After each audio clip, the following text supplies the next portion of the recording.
বাংলাদেশের ক্রিকেটারদের মধ্যে প্রথম নাম উঠেছিল এনামুল হকের।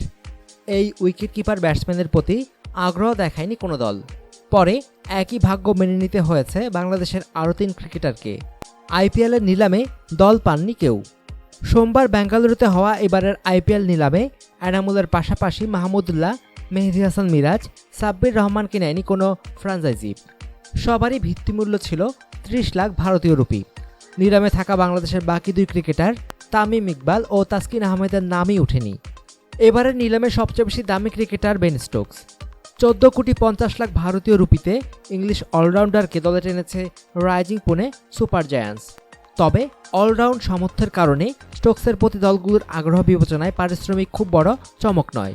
আসল চমক হয়ে এসেছেন স্টোকসের স্বদেশী টাইমল মিলস। গত বিপিএলে চিটাগাং ভাইকিংসে খেলে যাওয়া বাঁহাতি পেসারের ভিত্তিমূল্য ছিল 50 লাখ রুপি। তাকে 12 কোটি রুপিতে দলে পেয়েছে রয়্যাল চ্যালেঞ্জার্স বেঙ্গালুরু।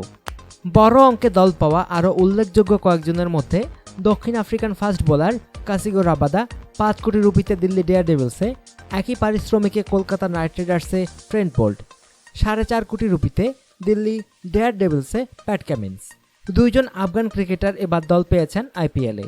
4 কোটি রুপিতে লেগ স্পিনার রশিদ খান ও 30 লাখ রুপিতে অলরাউন্ডার মোহাম্মদ নবীকে নিয়েছে সানরাইজার্স হায়দ্রাবাদ। সংযুক্ত আরব আমিরাতের চিরাগ শুরীকে 10 লাখ রুপিতে নিয়েছে গুজরাট লায়ন্স। মাহমুদুল্লাহ সাব্বিরদের সঙ্গে দল না পাওয়ার তালিকায় আছে বিস্ময়কর কিছু নামও।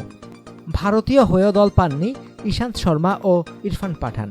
দল পাননি ওয়ানডে ও টি-20 র্যাঙ্কিংয়ে শীর্ষ bowler Imran Tahir, Alex Hales, Ross Taylor, Jonny Bairstow, Marlon Samuels, Jason Holder, Thisara Perera, Colin Munro, Jimmy Neesham, Wayne Parnell, Colin de Grandhomme, Mitchell সার্টনারের মতো ক্রিকেটাররা।